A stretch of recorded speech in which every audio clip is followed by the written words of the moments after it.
And I just wanted to put this at the start of this episode just to say that the video version of this podcast was corrupt. When I went to edit, the file was not working. So I've had to just upload the audio with like the logo, which is really frustrating, but I still wanted to post on YouTube because I know that's where a lot of people listen and watch the podcast. So that is why this is a little bit different, but I hope you still really like it and you listen and you really enjoy the episode, because I had so much fun talking with Amy, and I really loved everything that we spoke about. I think it's really important, so I hope that's okay. Please enjoy and go follow Amy as well.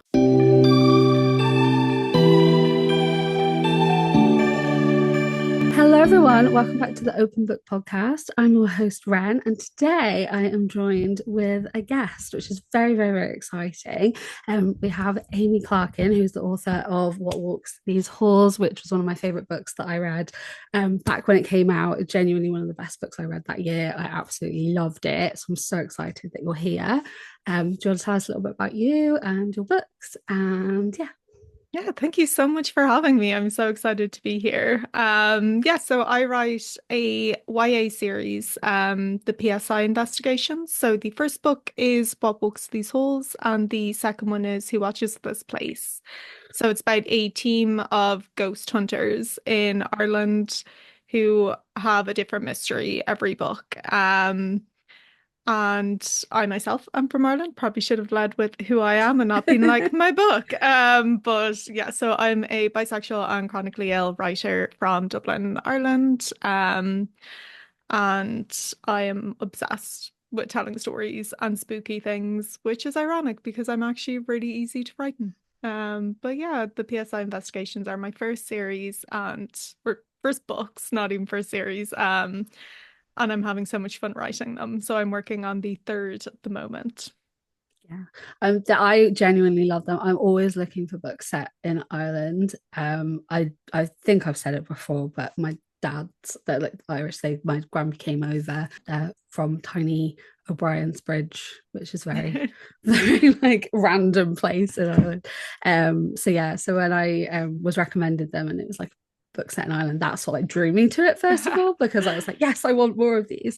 And then when the more I read it, the more I was just like, I fell in love with it, and I fell in love with the characters and the way that you told the story and the mystery, because I also love spooky things. Like I find comfort in it, even though I am easy to scare. But I read this thing that said that it's because you let your fear out in like a safe Yeah. way. Yeah. um Like I yeah, definitely believe that about horror because I'm the yeah, same. And like I think it can be linked to horror. I think it can be linked to true crime as well. Like I think one of the yeah, main reasons why the biggest consumers of true crime are women, is I think horror gives us this really safe space to explore fear in a yeah, way that we can control. Because like if the yeah, book gets too scary, you shut the book. Like everyone always talks about Joey and Friends where he puts it in the freezer. yeah, Like, for a book, a movie, a video game, like however you like to, yeah, participate in stories, you can pause it, you can make the decision and you get scared, but at the end it's closed and you can walk away from it. So I think it's a yeah, really safe way to be scared. And like for me as someone who's really easily scared, but also really, really enjoys it. So like yeah, I love watching a horror movie, I love watching a horror TV show, but I need someone to watch it with me. yeah. No, And I I'm need that exactly the same. person. Yeah, and that person needs to be braver than me as well. So Yeah. like I'll be like, yeah, let's watch this thing. And they'll be like, are you hiding your face? And I'm like, maybe. Like The thing that it's fine. the thing about What Walks These Halls that I loved was that I actually felt really scared as well, like while I was reading it, which is really good because because I do read so much like horror and I watch so much. It takes a lot now for something fictional to like get under my skin. And I think when something does, that's why it stays with me so much, because I'm like, oh, that actually like that got me. Like, and that's really good. I think there was like so many layers to it and so many different aspects that I remember reading it and thinking like, oh, like it gave me a chill, which was like, so it's done really well. And I loved that. Like I loved kind of the whole plot and how the horror was incorporated into it. and then just how it was, yeah, how it was explored, it genuinely did like freak me out. And I always recommend it as one where I'm like, no, actually people need to read this, like this genuinely got me. So that was like really good. I also have to mention I loved the deaf representation in this. Thank you. So as a deaf person, literally I'm able to do this because of my hearing aids being Bluetooth hearing aids, which is so helpful. The way that the deafness was explored was such a like modern way of how deafness exists. And I think that like I'm always shouting at people that deafness is not, you can either hear or you can't hear anything, which is what everyone that isn't deaf or hard of Yeah. hearing thinks deafness is. And they think that it only manifests in those two ways, but actually it's this like massive complicated spectrum with so many different forms of technology and different technology that works for different people. And I think it's one of the only books that I read in the last few years where I thought, actually, no, that's a really accurate representation of what this spectrum is like. Like, I know a lot of deaf people, and I actually don't know anyone who is completely deaf. Like, the Yeah. deaf people I know, it's so, so varied.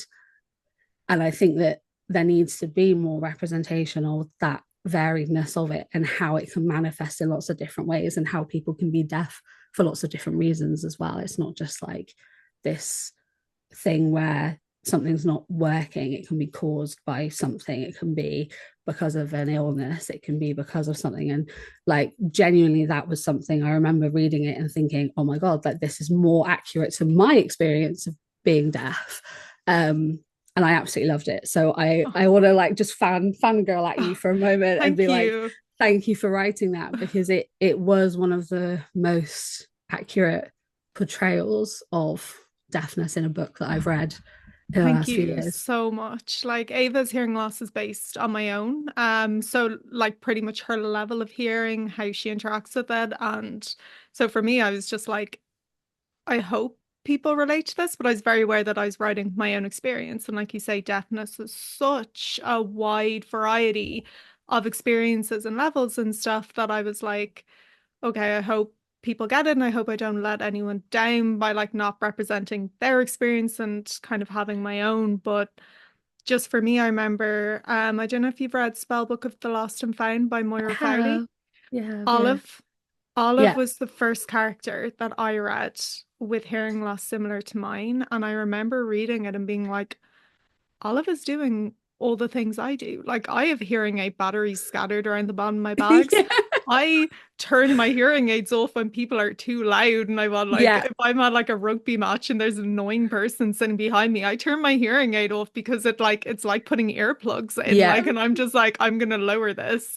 Yeah. So I felt so seen by that for me when I was writing this book, like I was just kind of like, I want to write my own experiences, and I also just want more casual representation because Ava's story isn't about being deaf. You No. know, it's there, but like her plot has nothing to do with it. And it's same with the No. queerness in the book. No one's plot line is to do with their identity.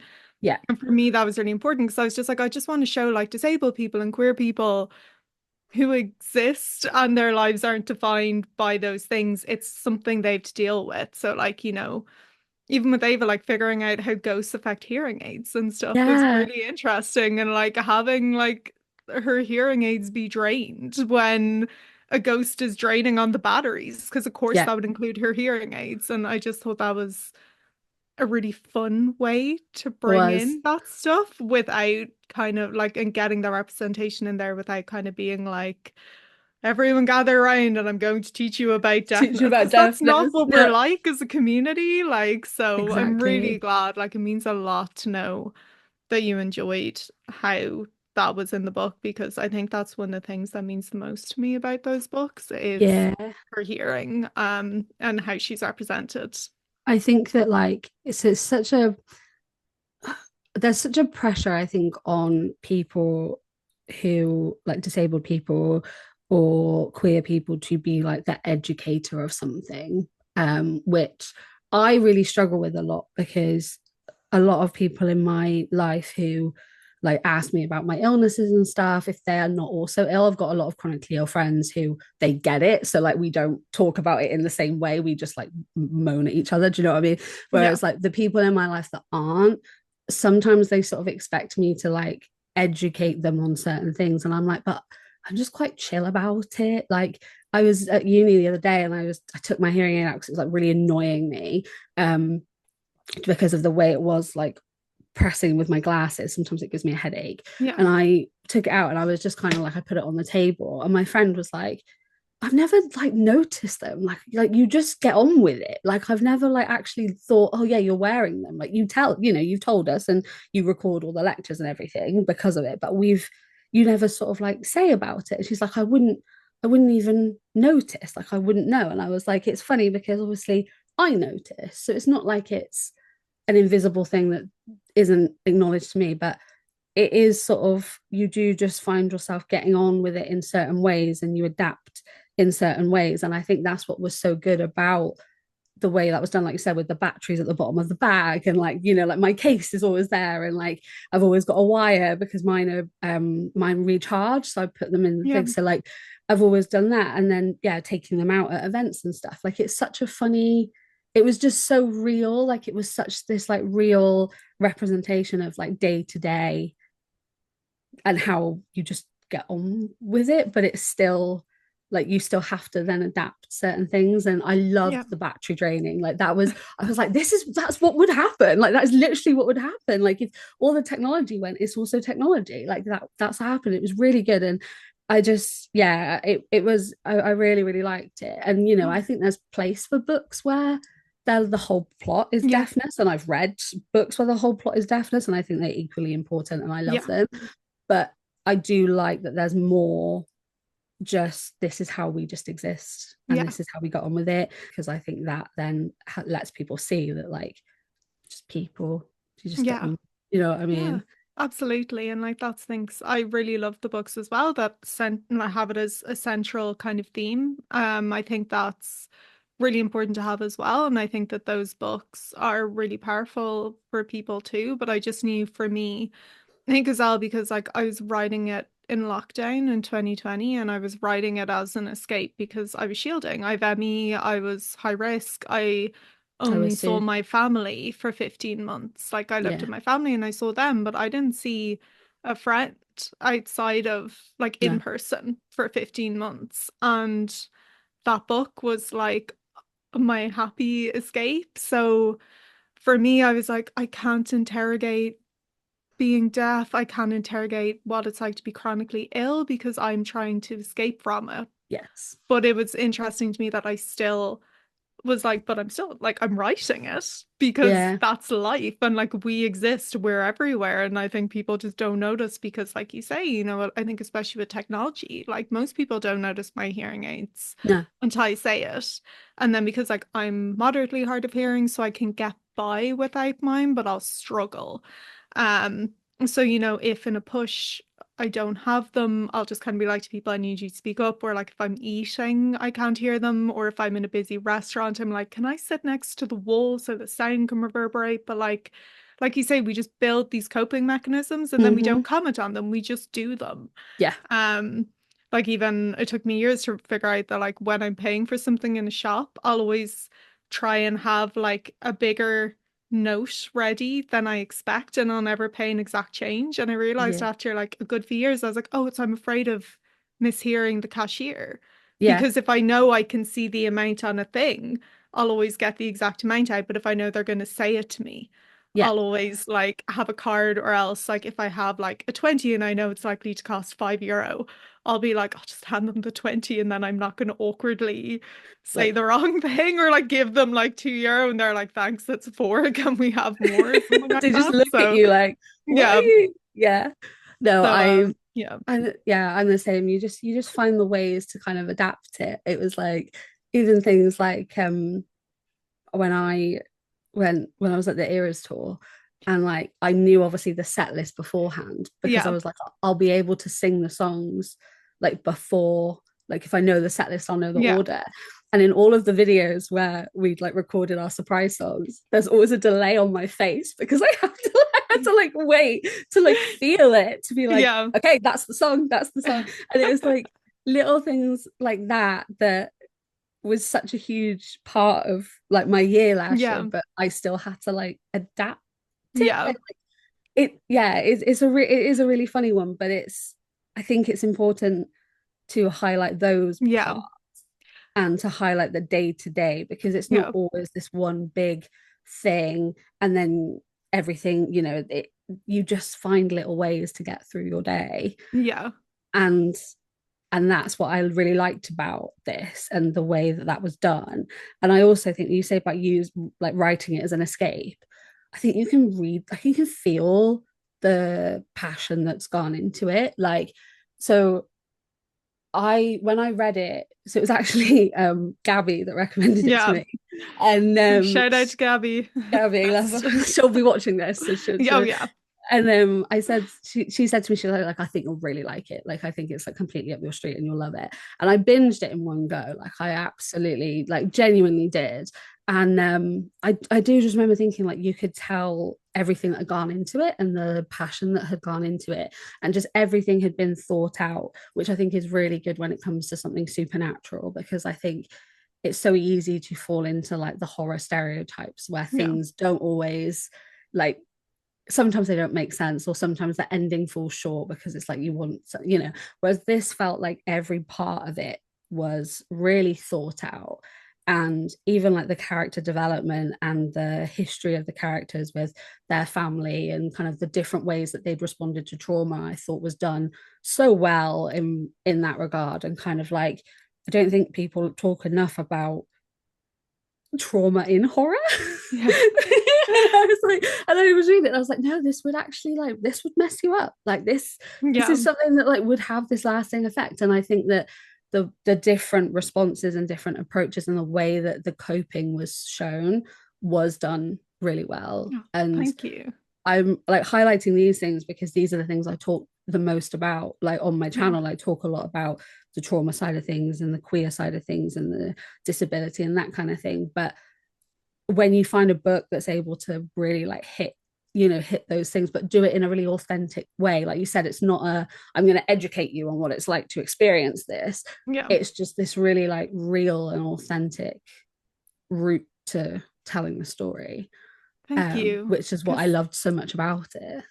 thanks so much. Because yeah, because like I think like it means a lot to hear that because that's what I'm trying to do. I mean, now on the realism and the practicalities of stuff, I do have to give a massive thank you to my editor because she is so great at if I try and skate by on vibes and I'm like ghost vibes and she's like, no, Amy, you need to explain to me what the science is behind this. And she's like, what's the logic? How does this work? And I'm like, you are correct, but I am mad about it. So one of the reasons why a lot of the like science is so, or like the reasoning, like the reason why I think the cases feel real is because I also have an editor pulling me back down to earth a little bit when I'm like, because I love a good vibe, I love a spooky vibe and stuff, and I'll be like, this is a really cool thing to write, and she's like, it is a cool thing to write, like a real cool spooky idea. This will terrify people. Cool. How did it happen? And I'm like, okay, I'll come back to you and I'll Just go and I'll vibes. think about it.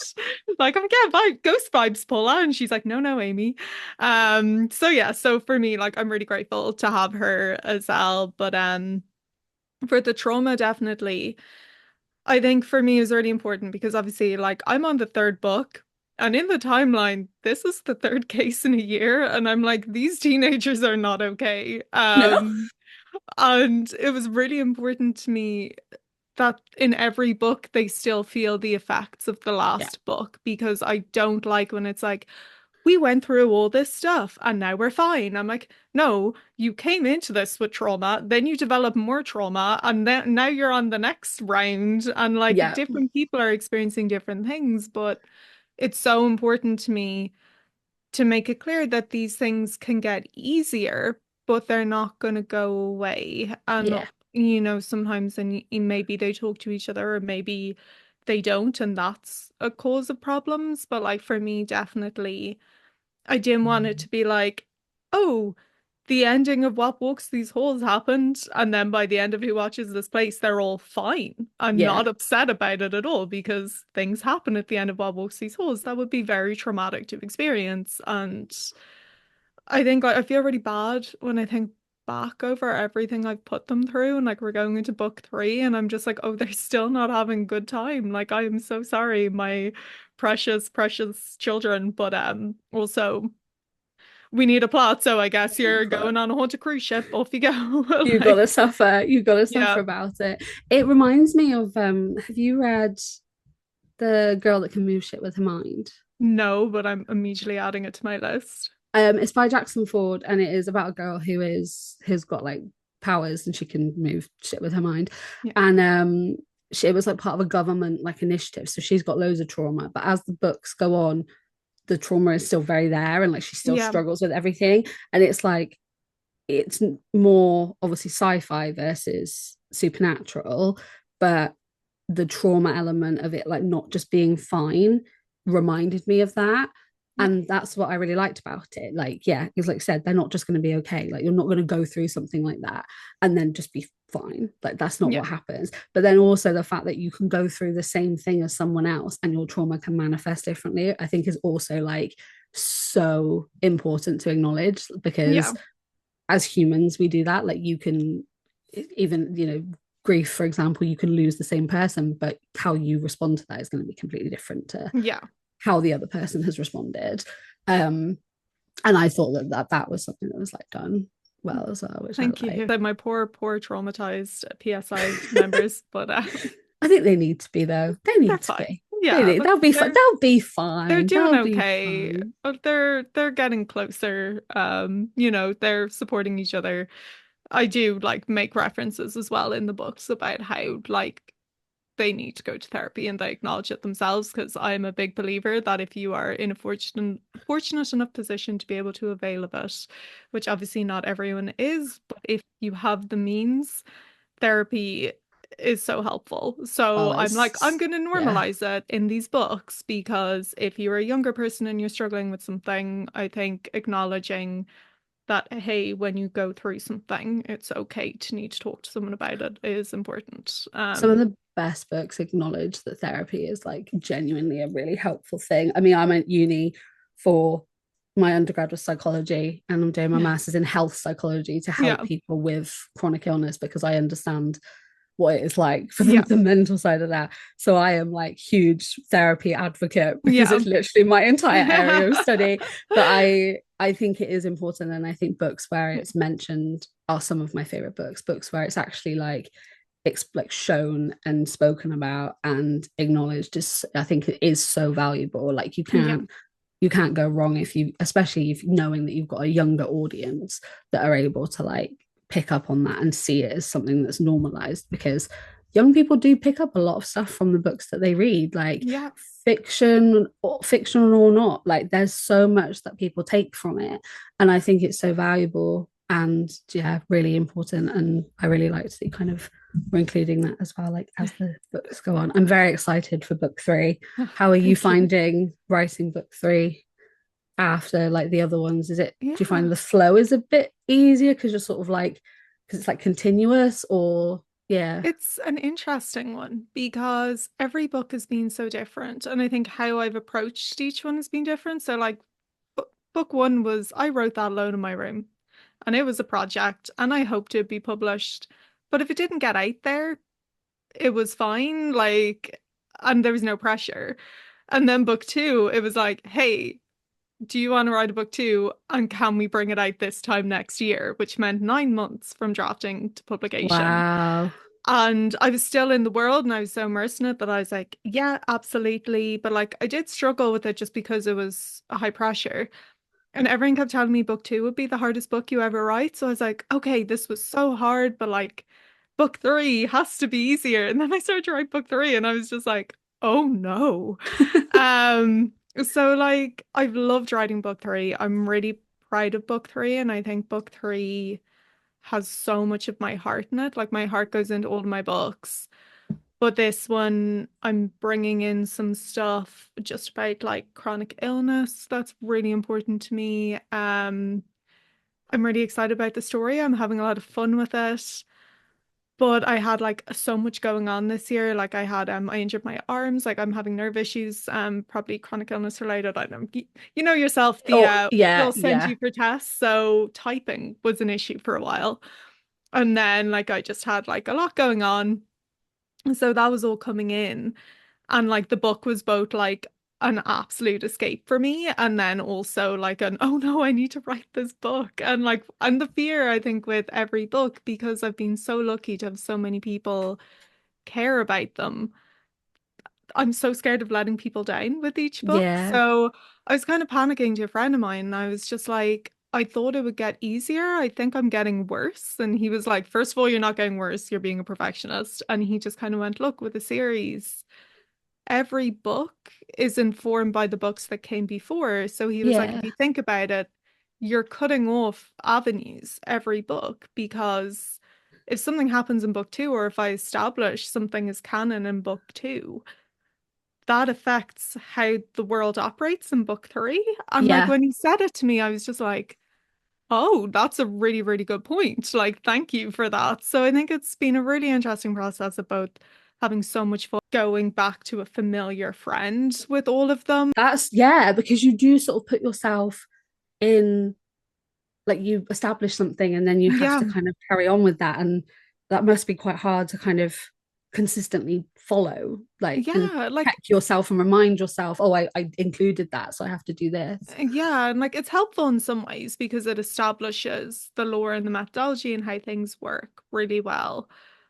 But it did make me feel a lot better as well when he said it. And I was like, oh yeah, you're right. Because and like that with the characters, like the more people know the characters, the more familiar they are as well. So like if Yeah, I have a character do something wildly out of character, everyone's gonna be like, sorry, in book one they said this, they would never say that. And like yeah, if people care enough to pay attention that much, who knows? But um, for me it was definitely it was both, I think, in some ways the most challenging book and in other ways the easiest book. And it's a very strange thing to say side by side, but I've really loved writing it. So I'm just in like I got my edits back on the first draft from my editor the other week, and I'm working on like structural edits. And I kind of have that thing with every first draft. I always hand it in like they're gonna tell me this is terrible, and I've let them down, and everyone's mad at me.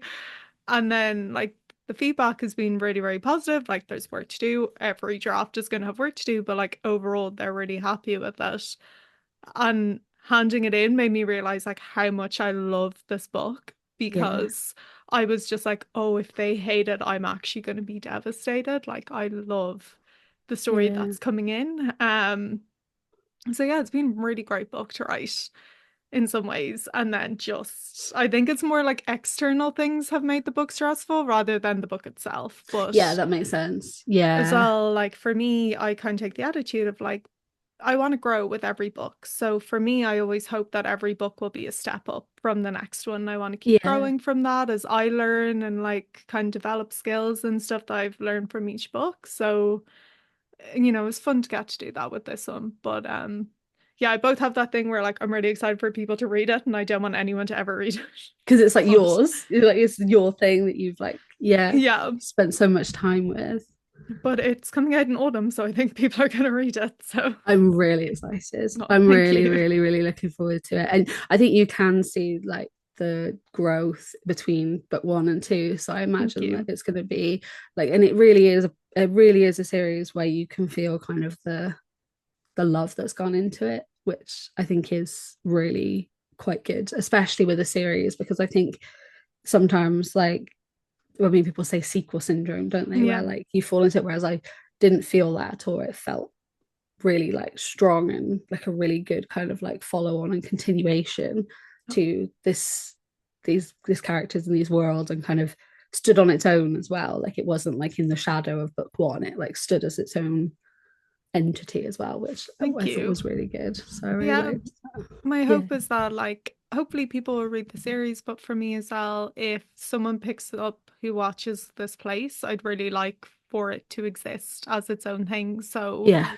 you'd get what walks these halls spoiled for you in certain aspects, but being able to drop people into the series and have it be kind of series with like standalone format is really good, but then also kind of difficult as well because it means everything needs to have like enough mystery that there can be another book, but also yeah, tied up enough that readers are satisfied. So that always is kind of an interesting one to walk. But I think like I'm just incapable of being chill about anything. So like if I'm writing a book, like my same. heart is going into that. Like if I'm creating something, it's because I love it and I'm so excited about it. So I Yeah, think for me, if I ever didn't want to write another book in like a series, I think that would be the sign for me. Like either it needs to go away for a while or okay, it's time to end it because I think it's just so important to me as the writer to put all of my heart into it. And then also, if readers are taking the time to read a book, like there are millions of books in the world. If someone walks into a bookshop or a library and picks up mine, like I want to give them the best thing that I've yeah, cared about and like make it worth their time because yeah, we're all busy. There's like between social media, TV, games, books, like there's so many different podcasts. There's so many different ways to fill your free time that if someone's chosen my book, I'm like, no, I'm giving you the best possible story that I can give you, and hopefully it will be something you enjoy. yeah. That's such a nice way to look at it. I've been writing the same book for years because I just feel so connected with it that like Yeah. the way I edit it, I just like I need to, I think, just relinquish control of it Yeah. because I'm so like I'm like, oh, I've put like my soul into this, like Yeah. like curated this, and I think I do just need to like send it to someone and be like, Yeah. right, just someone else Definitely. do it now. Yeah. But I get what you mean, like with that kind of when you put yourself in something and just wanting to like, yeah, it's like your thing and you want it to be something which is done well and worth someone's time. I like that. I like the that what you said about making sure that if someone chooses to spend their time that way, that it's going to Yeah. be the good thing. I really like Yeah, and that. like, my books aren't going to be for everyone, but at least I just, there's always going to be someone who reads it and doesn't connect with characters or the voice or isn't happy with it, because art is subjective. But for me, I just would never want someone to look at it and go, she didn't try. Like, Yeah, like I think I'm too earnest. I'm just like, no, I need to put everything in. But like for you with your book, I mean, like it is difficult that first moment you send something you've written to someone else and like as well because like you need the feedback and someone else looking at it's always going to make it stronger, but it hurts when they're like, this is great, here's all the problems with it, and you're like, yeah. I kind of like I wanted feedback but also I kind of wanted you to tell me it's perfect And then and no, there needs like to be nothing nothing. changed. But Yeah, like as well, it's so good to get that outside help because I think the story is so clear to you in your mind. It's only when you give it to someone else and they're like, they'll ask you questions and you'll explain and they'll be like, cool, you never wrote that down. You yeah, just know it in your head about this person. yeah. Um, so whenever you're ready, I would encourage you to send it, but it is a terrifying thing to It do. So is I fully terrifying. understand like the need to hold on to it. Even And you'll getting know. yeah, I think I'll know when it's even like I got my dissertation ethics form back and all of the edits. I like opened it, saw the edits, and then just closed it. Yeah. Like I'll do that tomorrow. Valid. I was like, no, no. I was like, no. Yeah. Because it's like my first one that's like a health research. Oh, So okay. the ethics is a lot more rigorous than Yeah. like your bog standard psychology ethics. So yeah, I got it back and it had like all these edits, and I was just like, no, Yeah. That's no. fair. Like, I got my edits on a Friday and I read the email, and then was like, cool, gonna go back to this on Monday. Like, I'm just gonna give myself the weekend. And like, even though the edits are lovely and my editor is very good because she knows who I am as a person, that she always starts with a compliment and she ends with a compliment. So it's like, don't worry, the book isn't terrible. Don't be overwhelmed, but here's everything you need to fix in the book. But I really like the book, so don't worry. And I'm like, yeah, that's exactly what I need. But Yeah, like your ego is always going to be a little bit bruised by it too, because if you're anything like me, when you hand something in, if you've made it the best it can be at that time. Yeah, So then someone having to tell you everything that's wrong with it is difficult, but then also it enhances everything. And exactly. like, I was reading the edits being like, that's a good point, completely correct. Like I sent this book in knowing I was going to get like this needs to be developed. Like I knew just a few things needed developing, and I also was actually excited to send off to my editor because I was like, she will give me direction because I was sitting there looking at this manuscript like I'm so deep in it. I know things need to be fleshed out, but I don't know where. And Yeah, I was like sending it to her, and like she was able to go, okay, here is where this needs development, here is where that is. So like having an editor that gets your books is so good, or like a creative partner, like a friend that you swap work with. Like I have a few. Well, Wuxie's Hole is an early draft. The reason why I think it was good enough to be published was because my creative partner, Courtney Smith, they write the Undetectable series. I don't know if you've read I've them. heard of it. Yeah, I have heard of it. I haven't Really read good them, but magical yeah. mysteries, amazing depiction of fibromyalgia. Oh, okay. Um, yeah, Yeah. oh, it's like really like a lot of disability rap in it, incredibly queer. Like the tagline for the first one is be gay, solve crimes, take naps.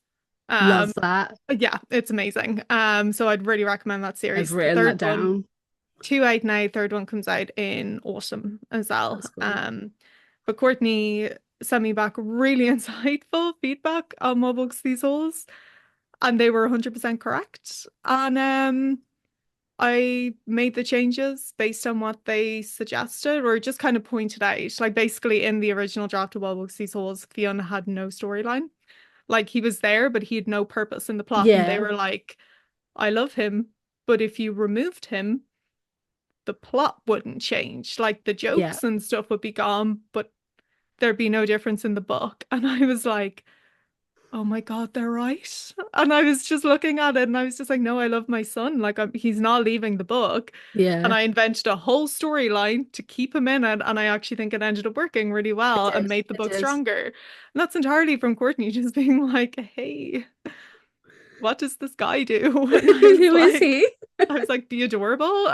Next question. So yeah, so they were incredible. So I think like it doesn't need to be when you get to like the publishing stage of Yeah, editorial, it can be like if you have friends who are passionate about writing, um, who are interested in the same genre that you write. Like I think that's really important as well. Like if you love like fantasy and your friend is like, I only like contemporary literature, like you're not gonna be no. able to give each other feedback on each other's works because you're just gonna be like, I don't know this genre, and also you're fighting an uphill battle with someone who doesn't want to read, wouldn't necessarily read this originally. But if you can Yeah, find like a friend that like you can swap work with or that wants to read your stuff and that can give you good feedback, it's so helpful. yeah, It really is.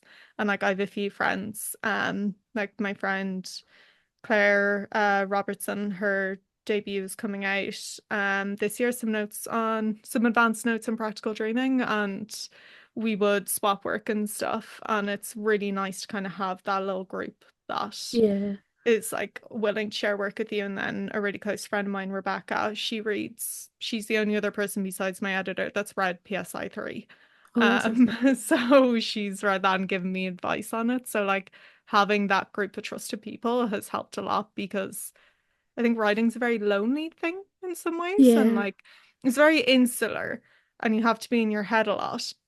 But you're alone writing something that's supposed to appeal to many people. So you don't want to get yeah, too many opinions in there, and you always need to kind of really stay true to yourself, but like practical structural things and seeing how things resonate with people, like having people that can read your work is just invaluable. yeah. Mine's about a chronic illness support group, but like a bit like, have you seen the Midnight Club? Yes. Kind Oh of my God. like that, like similar to that, where it's like very gay and people they've all come together for this support group. And it's like finding purpose in like the people like that around you and how you can connect with them. But obviously, like I'm writing about my illnesses, but I'm also writing Yeah. about illnesses that I don't have because of Yeah. other characters. So I want to get people who have those illnesses to be like, to read it and be like, yes, I feel like this is Yeah. accurate, or actually, no, this isn't how I would do this, or, Yeah. that kind of thing. So I think that's the thing that I've struggled with the most is that I'm worried that I'm going to offend like people that, because chronic illness, we share so many similar symptoms, but the way they Yeah. manifest is so different, and the way that we can handle them is so different. So Yeah. like I think that's why I'm so anxious about it, because I'm convinced that Understandably. they're going to be like, you've just misrepresented, like Yeah. represents this whole community, and I'm like, I don't want to do that. I just want to highlight, like, Honestly, yeah, honestly, I get the fear. First of all, like not to be selfish, but I need you to send that to people so that I can read it because that sounds incredible and I want to read it. That is brilliant. So purely out of selfishness, I'm going to encourage you, but also sensitivity readers are amazing.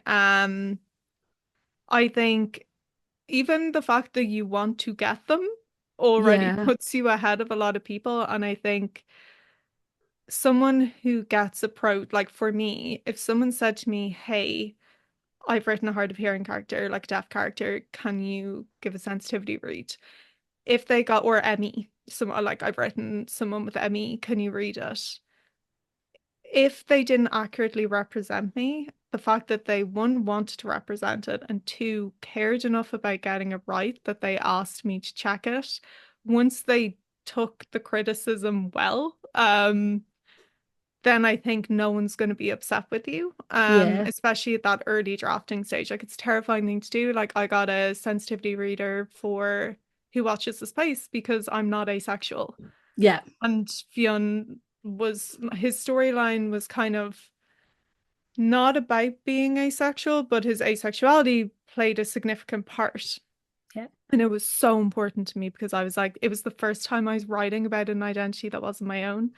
And I was also, I'm very careful about what topics I talk about with Davis because he's black and I am a yeah, white author. And I truly believe that as a white author, that there are certain aspects of his story that are not my place to tell. Like I yeah, just got into no, like I have no experience of growing up black in Ireland. And I have other characters refer to the fact that he hasn't spoken to them about it or in his point of view. So I'll have him kind of make a reference to it, but like I've never gone into that and I'm not touching it because I feel very strongly that that's not my story. But I feel like with something like fiance sexuality, I felt like the way it was coming into the story was appropriate, like that it was yeah, okay once I still ask someone. And I think like with disabilities and stuff as well, I think if you ask someone and get someone to check it, then I think people will be touched that one, you want to represent them, and two, that you care enough to do it well. yeah, But it is terrifying. I can really like just that fear of someone coming back and being like, "Oh my God, you got this so wrong. yeah, Like you're insensitive and this is a crime." Like that absolute fear is yeah, there. So I can completely relate. But I think even the fact that you care so much about doing a good job means you've definitely done a good job with it. And even if you've gotten a few details wrong, your sensitivity readers will tell you how to correct it. It will be authentic. And that representation will be out there, and there's not a lot of it. And I yeah, think especially something like your concept, which is amazing, but that's so many, like that's a whole group with yeah, different conditions. Like that's really cool. And that's something that we don't see in a no, lot of stories, which I think is a really powerful thing. So yeah, that is my sense. Spacey sensitivity readers are great. great. Big It's just fan. Like magical me people, just saving us from saying things or depicting things not quite accurately. But I think it's really good that that's kind of your approach. But like the fact that you care so much about getting it right means that you've probably already done an incredibly good job of depicting it. yeah, Because it's the people that think they know everything about the experience that they haven't had, that tend to be the problem more than the people who are like, I don't know what this is like. I think I can find aspects of it that I can relate to, but also I'm gonna ask someone who's lived it. Yeah. I think that's kind of the way to go about it. Yeah, I always try and think that with like the disability stuff because I obviously only know my experiences with the illnesses that I have, and Yeah. like I'm not gonna ever pretend that I know what it's like to have a different autoimmune disorder. Like I know what it's like to have an Yeah. autoimmune disorder, but I don't know what it's like to have every autoimmune disorder, you know? Yeah. So yeah, so it's just kind of like putting them in and just making sure that. Um, but yeah, that's just me with my little gay book that I've been writing for years and years. Yeah. With all the it's a like a LGBTQ chronic illness support group. So it's like yeah, the point is that like she doesn't have a space and that she's tried loads of different therapists and it's not been helpful. She's not had this space, and Yeah. then she finds this group and she's like, this is going to be the same. Like this is not going to be supportive. This is just going to let me down. But she goes anyway because she's kind of like at her wit's end with like struggling with being Yeah. ill. And like meets other people. It's so fun. I have Oh, the movie trailer play in my head, like when I yeah. think about the book, which is so presumptuous. But like I know exactly, I'd know what song Yeah. I put in the trailer. Like I'd know what it would look like. Like I know like it exists so like solidly in my head. Yeah. Um, I think but that's yeah, great. Like, I yeah, think we need to dream big when we write these things, like if you're, it's like without putting pressure on yourself. Like, I mean, if the book exists, that's enough. But like, why not go, well, actually, if I get the opportunity, this is what it would look like. I mean, yeah, why not? I mean, and even for you, like the fact that you can imagine that movie trailer shows that the world is real, the characters are real, and that like the imagery is really strong, and that's all going to come through in your writing. So, speaking of the so queer reps, obviously yeah, that is a huge part of what I talk about and my life and the books that I read. Like I mean, it's very rare that I read a straight book now, to be fair. So like genuinely, like it's all I talk about. It's the whole point of this podcast, talk about queer books. yeah, So queer rep in your books, yeah, obviously not the main plot and not the point that we said. We just want to show people existing yeah, and that people exist in all things. The thing I really like is it feels very I don't know how to word this. It feels very like accurate that it would be that queer people would be involved in things like ghost hunting. yeah. Like so like for some reason it's just like that's just the type of stuff we involve ourselves with, Oh yeah, you know? Do 100%. you know what I mean? Like, And it's it's just queer like culture. yeah, like it is. It like it fully is, and like it really worked in this, and was really like important. They said not the main point, but it was how did it feel for you? Like, were you always going to be like, yes, these books are going to be queer, like, or was it just did it just make sense? Were you like, yeah, well, they're going to Yeah, be always, yeah, I think it was like the characters walked into my head and introduced themselves to me, and I knew, like, yeah, I knew Archer was bi. I knew, like, originally, like, when I first sat down to write the book, I thought it was going to be like Raven and Cordelia's point of views, enemies to lovers kind of thing. Like, yeah, because Raven obviously is not happy with Cordelia for bringing Hyacinth House back into her life. yeah, And then it just kind of grew. Like, basically, Ava, I started writing her, and like for a very shy and passive person, like she walked in and was like, I want a point of view. And then she's like, I want to be a main character. And I was like, oh, okay, like okay, grand. But yeah, like, and even like with Fionn, I knew from book one he was ace. That was always part of him. So I think it's like I think I didn't deliberately set out to be like they're going to be queer ghost hunters, but I think it's just for me as well. Like I gravitate towards queer stories. Like I only really figured out my own sexuality when I was like 28, 29. Like it was during I was one of the pandemic and one of the people who downloaded TikTok and then realized they're bisexual because the algorithm told them they were.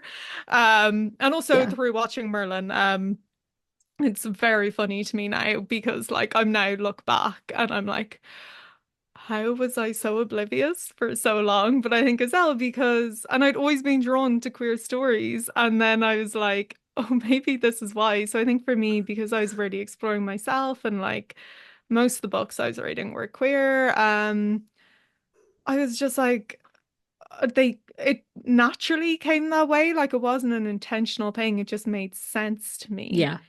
But then also I realized as I wrote it how important it was to me. Like I knew once I started querying and once like I'd been approached about like submitting it and stuff, like I knew my publisher were when they approached me, I knew that they were very pro inclusivity anyway, and I knew it wouldn't be an issue. But like I knew for me the like hill I would die on was that I wasn't changing Yeah. any of the sexualities and I wasn't changing any of the disability wrap. And like I knew that those two things, I was like, I'm willing to negotiate on a lot of things, but those were the two things where I was like, no, Yeah. there's a lot of queerness. Both of the relationships are queer. And that's something I emphasize because when the people and when the relationships is bisexual, and if you're a bisexual in a straight presenting relationship, you are still in a queer relationship. And that is Exactly. so important to me. So like the relationships are queer.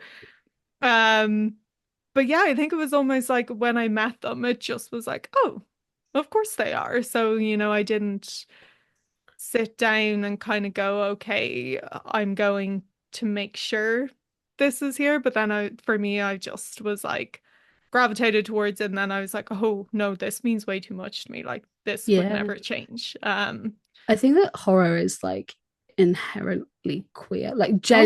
And I think the older I get, the more I'm like very aware of that. And I think that's why a lot of queer people love horror so much Mhm. and like why it's such a thing because there's a huge conversation about like the way that villains are presented in Yeah. media.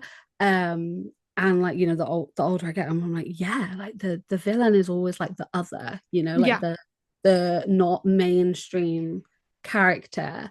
And Yeah. I think that we've kind of taken horror and made it like Yeah. queer horror is Like, so good now. Like it's so good and it feels so personal and so kind of like it hits all the right marks. Like it yeah. just works. For sure. And like I feel like in some ways, like we're very playful about it, and then in other ways it goes very deep. Like even like the Babadook is a gay icon now. Like Literally, how did yeah. that happen? But like I'm here for it, and I'm like, yeah, the Babadook's gay.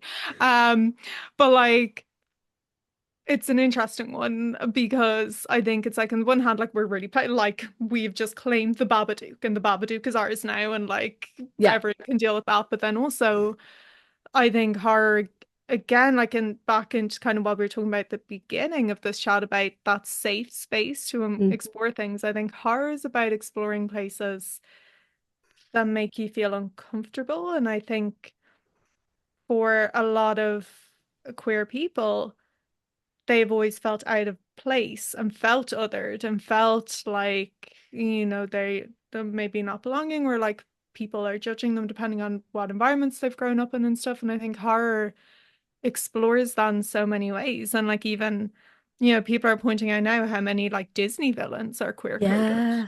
Yeah. And stuff like that, which I think is fascinating. Yeah. And I think a lot of the time, like the queer community tends to claim a villain and then be like, they're ours now, and like we love them, like Yeah. which I'm here for. But I think like the overlap between horror, um, and kind of queer stories is really big. And I think that there's some amazing queer horror writers out there as well, which is really fun. I really like enjoy reading their stuff, but I think definitely it's like such a safe and interesting place to like explore. Um, I guess just all of these themes that seem to kind of merge together. And I think it's so important now as well. Like I think it's it's so exhausting to like say oh it's more important now like more than ever, but I think that it is. I think that there's such an emphasis now on like the way that the queer community is portrayed in so many forms of media and the way Yeah, that like it's digestible for people that aren't part of the queer community, so it's done in a really kind of like watered down way. Whereas I think the amazing thing with horror and that kind of thing is that it explores it in a way that isn't, and yeah, that it actually has these stories which are so much more evolved and have a lot more in them and a lot more complexities and a lot more nuance in them, that it means that people have to put themselves in a bit of an uncomfortable position to acknowledge it. And not the Yeah. queer community, but people not in the queer community have to acknowledge it in a way that they might not necessarily want to. And I think that's really important, because I Yeah. think actually you need to, if you're gonna look at a group of people and you want to understand, and you want to understand the struggles that they're going with and the things that happen to them, that's one of the best ways to do it, because Yeah. it's done in a way where you can't ignore the struggle side Yeah. of things. And I think that that's like really like done really well. Yeah. um and such a huge thing for me when it comes to like any horror. I think it has to be done in a way where you have to confront, you know, your fears in a way that's a bit, I mean, like one of my comfort films is It Chapter 2, because of Richie Tozia's queer storyline Yeah. and the way that it is explored. Because like I don't like the book, because Yeah. I just, the stuff in the book that I just don't feel like needs to be in the book, but the way the film explored the Yeah. queerness, it was done in such a way where it forces people to feel uncomfortable. Yeah. And I think that was like such a good way for Yeah. people to have to like, yeah. Or like for me, I think Jennifer's Body Yes. is a one that I love. Yeah. Um and I think for that, like that was one that kind of like tanked when it came out. Yeah. And then it took a while and then everyone was like, no wait, like this film, what it's saying is so interesting to unpack, and like the way it looks at like being a woman and like desirability, and like especially being a teenager and like kind of that over sexualization, and then also like the queer subtext and like not even subtext, text. Yeah. um like I love that film, and like they add this layer of like campness to it as well, Mm-hmm. so it's like a horror but there's like this level of campness, and then they're going into all these things, and I'm so glad that it's like appreciated for what it is now, because it's Yeah. such a good film, but it took people a while to kind of catch up or even almost become comfortable with that kind of exploration. Yeah. Um, but yeah, I think like horror and queerness, there's so much. I don't want to say overlap because like I don't think being queer is horrific, but like I think No.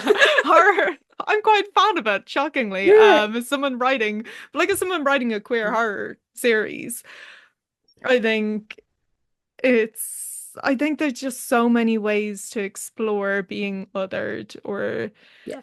other themes through horror. Um And it's so and it is comforting, I think. It's yeah. Fear Street's another option. The Fear Street sit the movie, the three Yeah. movies, the way that that explored horror and queerness was Yeah. like, and the fact that it wasn't even like marketed, like I didn't even know Yeah. what to expect. Like I watched it because I used to watch Goosebumps as a kid and I Yeah. like R.L. Stein, so I was like, oh, it's an R.L. Stein series, I'll watch it. And Yeah. then like I was watching it, I was like, oh my god, like I really relate to this, like I Yeah. really really relate to this. And like the third one with like the witch trials and thinking like that kind of thing, like it was so, I was like, oh my god, like oh my god, like, Yeah. and it just, nothing has like touched me the way that Yeah. the Fear Street movie series has. Like it just really really lit something. And it really was just such a good way. And I think it is really, yeah, it's such an important thing to explore. And I think horror allows you to do that so well. And again, like you said, you're not saying that like being queer is horrific, but it's such a, I don't know, it's just such an interesting way to explore it, I think. Yeah. And And it's just so fun. Like, I mean, I also love a queer rom-com. I mean, like yeah, Red, White, and Royal Blue. Like that is comfort film for me, and the books yeah, as well. Or I like watched that film like weekly. it's so sweet and like it's so comforting and it just makes me so happy. And I'm like, and as well for me, I think those stories are equally important because it's like I just want to watch a story Yeah, where two queer leads fall in love and they've the same like traditional conflicts that as no like one you could put. dies. Yeah, Yeah, that you could put in like any traditional romance. yeah, Like, and I say traditional kind of like quote unquote, but like, you know, a heterosexual, heteronormative romance. I think you can seeing those stories like where it's the same tropes but with yeah, queer characters. I think we need that too, because I think we need the lightness and we need the, again, it's like, like a lot of us, like I do, occasionally think deeply about like what it means to like be queer, to be bisexual, and like my positioning and stuff like that. But like also, I'm not going around interrogating how my sexuality applies to everything, but it's Yeah, just like I fall in love, and whether that person will be like what gender identity or how they identify themselves or what pronouns they use, that could vary based on the person I fall in love with. yeah, But the story would still be the same, yeah, regardless of whether they go by he, she, or they. Like, it's still a romance. And I think yeah. that's why I love seeing those stories out there as well. So it's like, the horror is great, but sometimes as well, I'm like, no, I just want to watch like two handsome boys have like a disconnect because they think they don't like each other and then they actually do. Like, that's what I want. I could literally talk about Red, White, and Blue for Yeah. hours. Like that book is my Roman Yeah. Empire. Like oh my god, I don't know if I can do it. I have the key and the Oh my ring. God.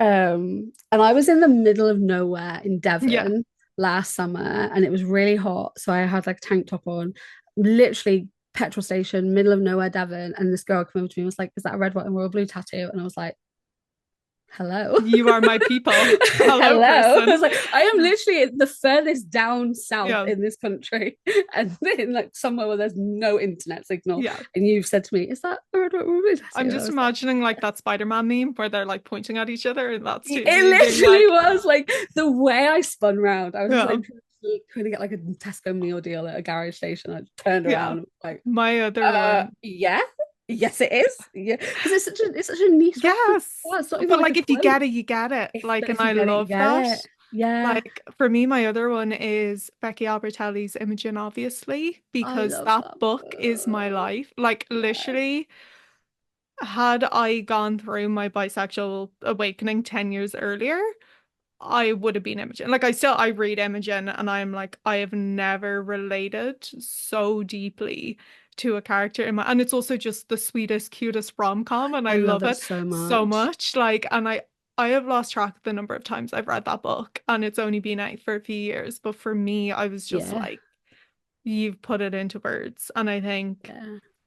for me is, oh, that shows why like the rap in my books is so important to me too, because I'm like, you can have that effect on people if you write a Yeah. story and like it's not going to resonate with everyone, but I think for if one or two people pick up my book and feel seen by something in it, then I'm like, okay, I've done my job. Like, Yeah. great. The first Um, queer character I ever read yeah. was Magnus Bane, which I think was a lot for like our generation. He Yeah. was one of the first ones. And like I do think for, all the criticism that Cassandra Clare gets sometimes, she really did something amazing with that and like Yeah. really really sort of set a trajectory for fantasy, which I think was really good because she was doing it at a time where a lot of other people weren't doing it, or the Yeah. people that were doing it weren't getting published. um and it was like I remember reading Magnus and it just be feeling so like I was 17 and I'm 30 in a couple of months, so that was Yeah. it was a long time ago, and I remember reading it and thinking, oh my god, like oh my god. And then I read Aristotle and Dante when I was 19, and it just changed the whole trajectory of my Yeah. life because I was like, oh, this is what's happening. Like, there's words for this, Yeah. that the people are putting it into words, what it feels like, people are explaining this. And I think that connection to queer Yeah. literature was so, I don't even think I realized at the time the impact it was having on my brain, other than the fact that I knew that it had just like changed something in my life. Yeah. Like it had just made something shift. And I think that's so, it's so important. And again, it's not the responsibility of people to educate, and it's not the responsibility to include it and that kind of thing. But when you can feel the importance that it has on you as a Yeah. person, why would you not want to then carry that feeling on? Like, why would you not want to share that with people, whether it's because you're recommending books or you're Yeah. writing books or like telling these stories? I just like the importance of queer literature is just, I don't Yeah. even think you can properly summarize it. I think if the writers and the books that are around today. And like, we still need more. There's still a lot of stories that haven't been told, identities that aren't represented.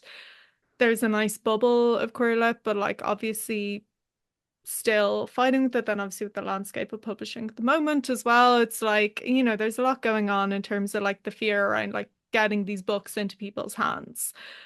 But I think the books that we have now are so meaningful and so important. And for me, I think if Imogen obviously had existed when I was 18, I would have known who I was Yeah. 10 years earlier. Like, or I would have been able to put it into words, or I would have been able to interrogate it a bit more. And I just think that is such a powerful thing. And like as well for me to learn about identities that I don't share. Like for me, Alice Oseman's Loveless Yeah. was mind-blowing because for me, that was a book that educated me. And it wasn't written to educate people. Like No. it's again a beautiful love story of platonic friendship, which is a theme that is so important to me and really resonates with me.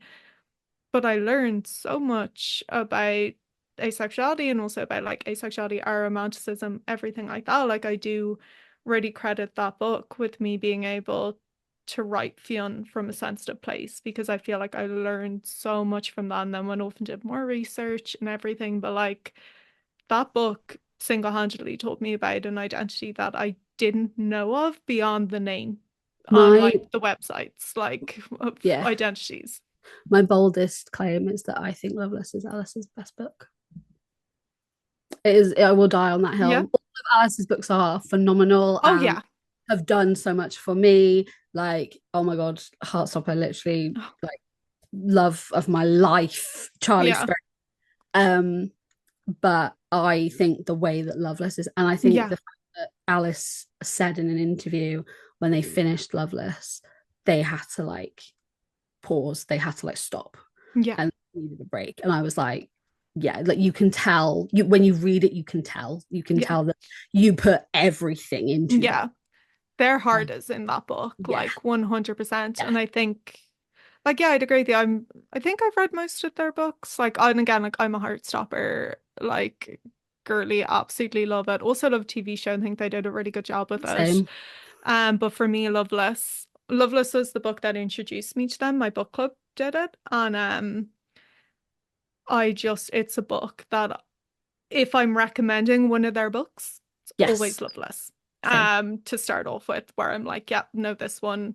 Yeah, And I'm like, if you like graphic novels, Heartstopper's great, but like Loveless. read Loveless. And the audiobook is amazing as well. The narrator is so good. So if someone's into audiobooks, it's kind of one of the ones I'll always recommend when people are like, oh, do you know ones with good narrators? I'm always like, Loveless. Loveless is great. Like you should Yeah, go. um but yeah, and I think it's just, I'm so glad that these books exist now. me I too. hope the number grows, but there's always that little part of me that's always a little bit sad that there were people writing queer books, obviously, when like I was a teenager, but they were harder to find and harder to come by.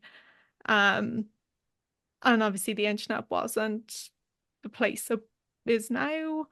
So like for me, I'm like, oh, like I think I would have figured things out a lot earlier. Yeah, And there'll always be a little part of me that's sad about that. But then also I'm just like so happy that the stories that exist today do, and also that like I get to write them. yeah, Like that means the world to me. I'm like, if you told my 15-year-old self like what my life would be like at 34, I would have been like, no, that doesn't sound that's not what's gonna no, happen. like what? Okay. I mean, I don't think I would tell them about the whole you're going to develop a debilitating chronic illness 25, so good luck. But like the rest, It's you like that. know? I met my teenage self for Yeah. dinner, for coffee or whatever. Yeah. And I was thinking about that, and I was like, yeah, that's weird. Like if I did that, I'd rock up with a walking stick and stuff, and like Yeah. it would just be explaining that. But yeah, I like the good parts. Yeah. And I think it is so, like, as someone who read so much, like as a child, as a teenager, like I never stopped. I never had that like break where I stopped reading. Yeah. I don't think it should have taken me until I was 17, 18 to encounter a queer character, Yeah. but I did. It took me that, it was that long, and it was Magnus Bane, and I will always he lives in my heart in such a Yeah. special place, because I think Cassie really, really did something with that. And I Yeah. think to have an author who was, I mean, she says she's straight, and Yeah. and white author writing fantasy, to for her to be like, actually no, I'm going to make a series of characters that are like unapologetically queer, and my Yeah. series is going to become such a queer series. I think that really then paved the way for similar books, and then queer authors to write similar books. And I Yeah. think that's really, I'm so grateful for that. And things like Simon versus Homo sapiens Gender, which started obviously like Yeah. so much. And again, the movie, that when that movie I love came that. out, like, oh my god, like when that came out and it was this huge thing, like Yeah. Jennifer Garner's in that movie, and she's paying for cinema screens to be rented out so that queer people can go and watch it. And I think as a society we've glossed over how Yeah. important that was. That was really quite huge. And I'm so grateful for that. I'm so grateful that these things have happened, so that we do have the amount of queer literature we have today. And like you said, we definitely need more. There's a lot that needs to be explored, and there's a lot Yeah. that needs to be written. And I think we need to encourage it. The more book bans there are, I think we need to encourage it Yeah. more. And we need to be vocal about it and talk about why it is important. Like, I'm not an overly like rebellious person. Like, I am very lawful good, and my biggest fear is people being mad at me. But like, the more I see like the pushbacks on queer literature and queer stories and stuff, the more determined it makes me to make my books. I'm like, cool, my books are getting more gay now. Yeah, I'm like, it makes me so determined, like, to write queer books. And I'm like, okay, you're just making me want to write these stories yeah, even more and to be even more unapologetically yeah, like queer in how I approach everything. And I'm like, I think there's so many people in publishing that care so fiercely about protecting these books that like even if there's a pushback thanks to like certain policies or certain groups speaking out against these stories, I think the demand is going to be there. And I think as well because so many people are figuring themselves out a lot earlier and a lot more vocally. And yeah. I think that you can't like put the cork back in the bottle. Like No, it's there. And I think that people are going to be looking for those stories. But like, I think especially like for me, I'm like, well, I'm in a country where it's not really an issue for me yeah, to have this identity. I'm a middle class cis white person. So I'm like, I'm disabled and I'm queer, but like in terms of things people discriminate against me yeah, about, I'm like doing quite well. So I'm like, if I can write these stories at no cost to myself, then like hell yeah, I'm gonna do them and yeah, make sure that they get into the hands of the people who need them in places where maybe it's a little bit harder to be that open yeah, about who you are. So like, I'm in Ireland. It's not a perfect country, but like we're doing okay considering things globally in terms yeah, of being okay to represent yourself. So yeah, that just makes me more determined to like be open about it when I talk about my books, when I write my books, like especially because I write YA, I don't want to hide that part of myself because I think it's really important to show younger people that like it's okay yeah. to be those things. My Like, niece is 10 and she looks for queer books, and I will always talk to her about it, and yeah, I'll always recommend her books. And like she said she literally got into an argument with someone at school the other day because they said something about Trump, and she was like, no. And she like educated this girl in her class about oh, what an icon. she Oh is an my actual God. icon. She was like, yeah, she said I told her all the what reasons why he's bad. I told her what he's doing to trans people. And I was like, I love you so Yeah, much. we love an And like, ally. Like, yeah, and I need like her, she is why I do so much. Like she is why yeah, I talk about things and why I'm so vocal about things, because I want her to see it, and I want her to, if she ever needs any of it, to have yeah, it as soon as she needs it rather than waiting later. yeah, Um and I think it is so important to just, like you said, to just keep talking about it. And I think that the people making these awful rules, they're fueling the fire, but they're fueling it in a way that they don't want to be fueling it. Like, Yeah. so they think that they're doing it in one way, but actually they're just making us more determined, and Yeah. that's what's going to happen. There's just going to be And more of like it. they're doing it like to a group of people who are now adults who grew up with dystopian fiction.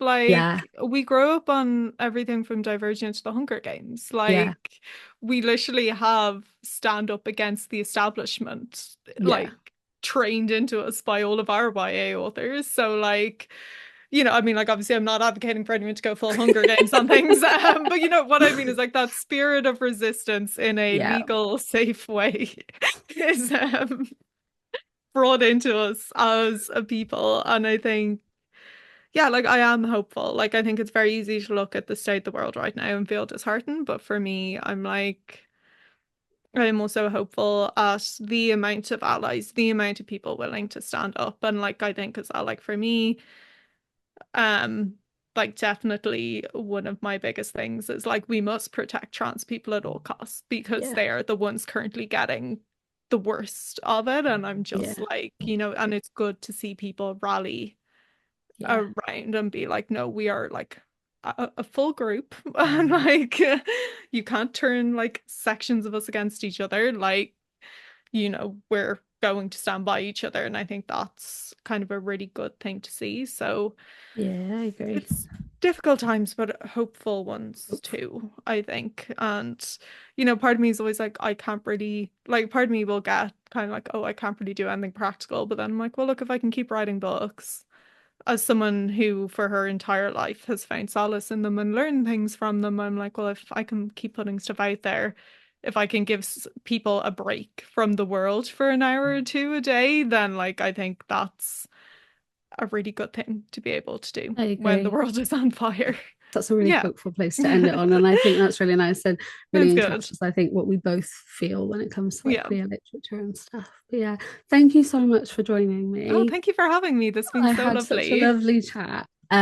It's so nice to like hear about your processes of writing and everything, but then also kind of, yeah, like your approach and everything.